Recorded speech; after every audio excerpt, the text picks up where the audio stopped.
Welcome to Hope is Here. My name is Greg Horn, and want to talk to you today about what were you thinking? We're continuing a series we started last Monday and Tuesday. We're looking at some of the disciples. And you say, well, how does that tie in with what you were thinking?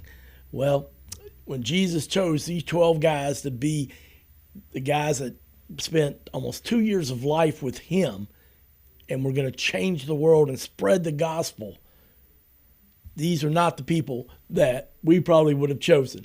I think we would have been asking, Jesus, what were you thinking? I mean, he didn't go to the religious places. He didn't go to the synagogues, the temples.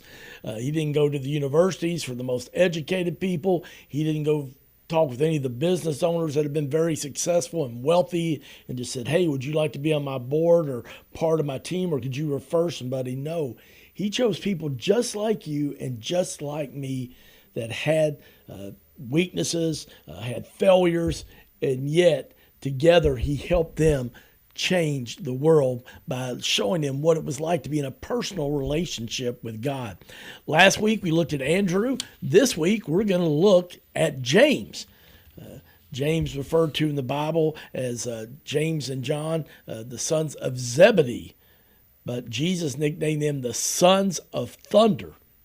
And, you know, when you get a nickname like that, you know, you must have a big personality, must be kind of a little bit maybe on the hot-headed side, let's say, occasionally. And yet, that's what I love. God didn't just have Jesus choose just people that were mild, meek, Mother Teresa type. He had people with all different types of personalities.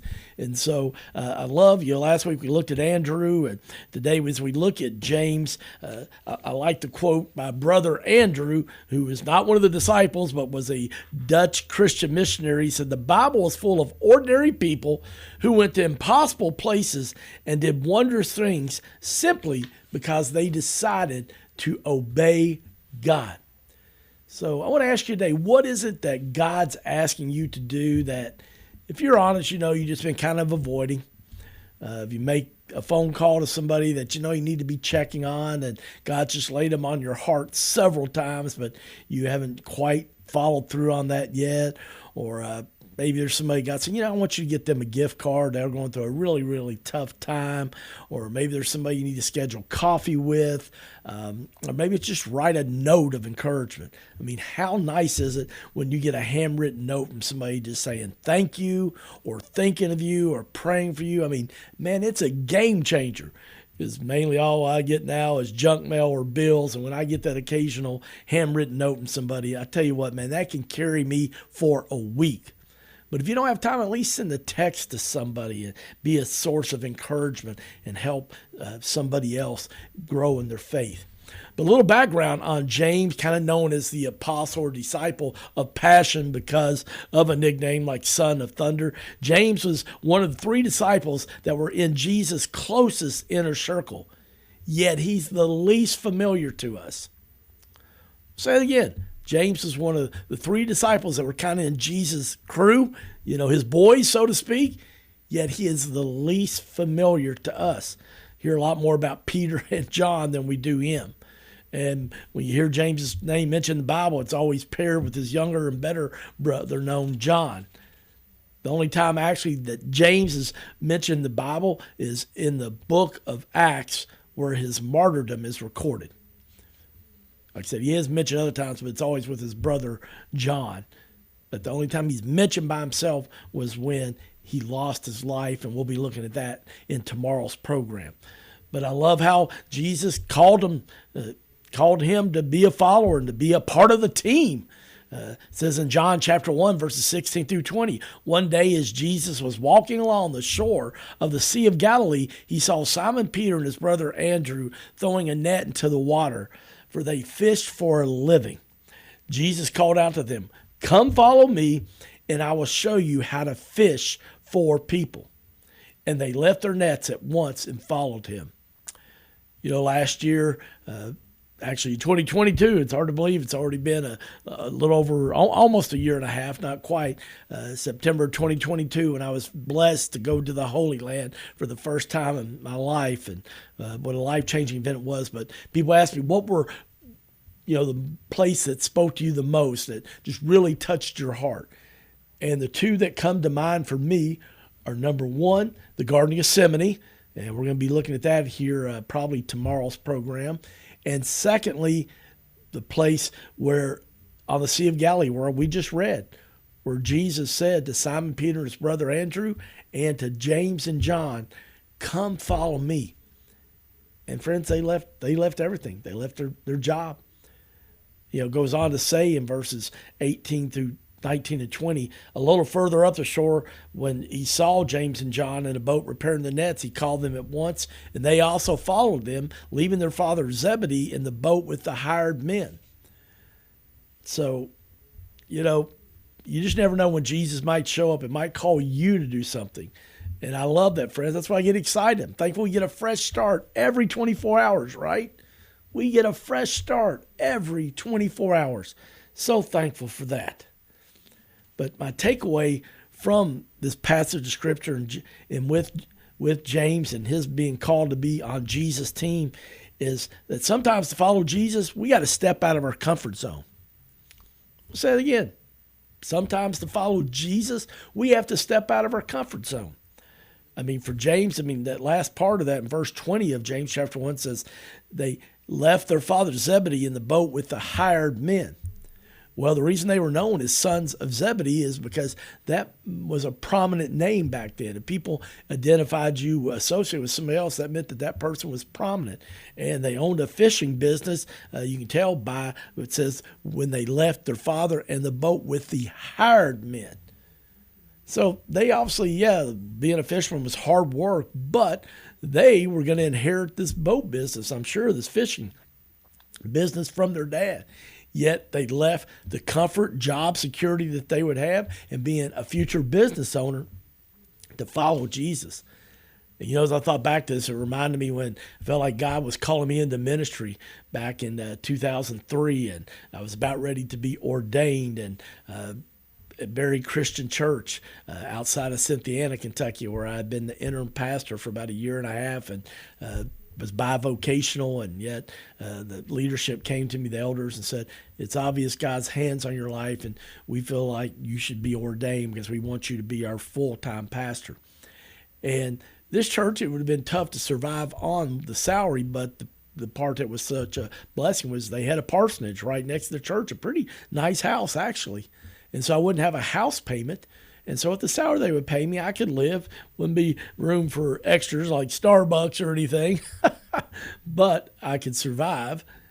And yet at that time, I got contacted by a church in Lexington, Northeast Christian Church, a guy that I had a lot of respect for. Whit Criswell was the pastor there, and the church was really growing. It was running almost 800 and had one associate minister, and said, we need to hire another associate, and I think you're the guy. But the bad news was they could only offer me the same salary they were going to at Berry Christian Church. And so I lived in a one-bedroom apartment in Lexington. This was after the flood, bankruptcy, and divorce, and I was starting over again. And I had a 5-year-old car that I had gotten paid off and didn't have a car payment, but still I was going to have to pay for an apartment each month. And honestly, I didn't know how I was going to be able to make it. But I felt like God was asking me to step out in faith and do this. And from talking with family members and a couple of trusted friends, I felt like I just need to step out in faith.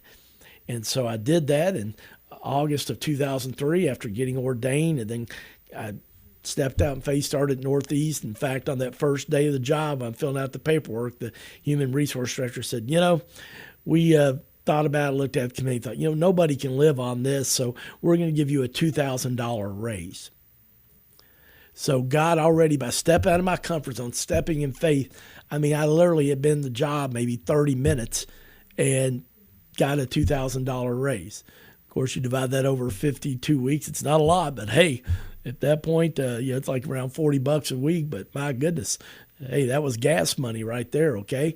Each week to get back and forth to work. Back then, $40 would get you through a week with gas. So, and my first office was actually in an electrical closet,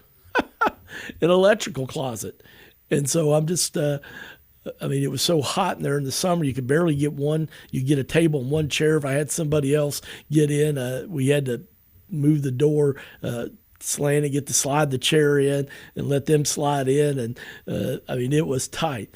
And in the summertime, when those circuit breakers were going off, sweat would just roll down my back because it was really hot in there.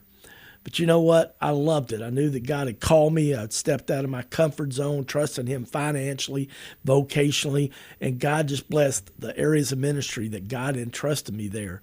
A couple years later, the church has run over 1,000. They needed an executive pastor, and the leadership there decided that they thought I was the person to be the executive pastor. And so then I was helped. I was right behind the pastor, helped lead the church, and was blessed. We opened a new building and just had a beautiful, huge office that had lots of meetings in, and just so fortunate. But it all started with stepping out of my comfort zone and trusting God to financially provide, and all started in an electrical closet, electrical room, maybe you might call it. So anyway, I don't know if that encourages anybody today. Not saying you need to step out into ministry, but maybe God is calling you to do something that might get you out of your comfort zone to follow Him. One of the cool things about James, though, he was fortunate to be a part of some powerful moments. When Jesus healed Jairus' 12-year-old daughter, I mean, He raised her from the dead. James, Peter, and John, his crew, the three guys he did life with the most intimately, they were there to see that. And, you know, I'm just so thankful when God lets us be a part of things like that. And yet He's still doing miracles today, friends. I believe God's God of details. I had somebody reach out to me that listens to Hope Is Here all the time that said, hey, I heard you share last week that sometimes God shows up and sometimes God shows out. Well, things have been moving slowly with my boss having just lots of work and final end-year decisions to do with the holidays, etc.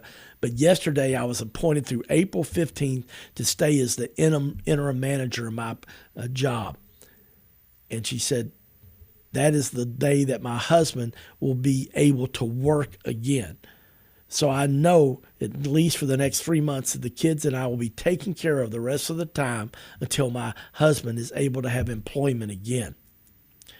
No one at work knew the significance of this date, but God did.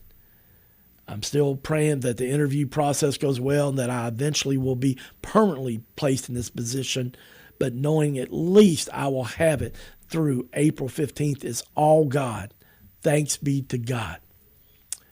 Friends, I love that, yes, 2,000 years ago, God was working. And no, that's not raising somebody from the dead, but for a mom that's having to provide for her family while her husband's unable to work for a season in life. And thankfully, he is going to be here in about 3 months. But God is a God of details. And I think He wanted this precious woman of God, woman of faith, to know, I see where you're at. And so they made her position at least permanent through April 15th. Friends, don't sleep on God. God's a God of details. He's still in the miracle-working business. He hears your prayers. He knows your needs. Sometimes we don't get the things we want, but He always takes care of our needs. So I hope that you're encouraged by that story. Well, unfortunately, we're out of time, but we're going to look more tomorrow at the Apostle James and just see what we can learn from his life as being a part of Jesus, the 12 guys that Jesus chose in around 2 years of ministry to spread the gospel throughout the world. Thanks for listening. If you've been blessed by this program, I hope you'll share it with somebody else. Tune in again tomorrow. My name's Greg Horn, and this is Hope is Here.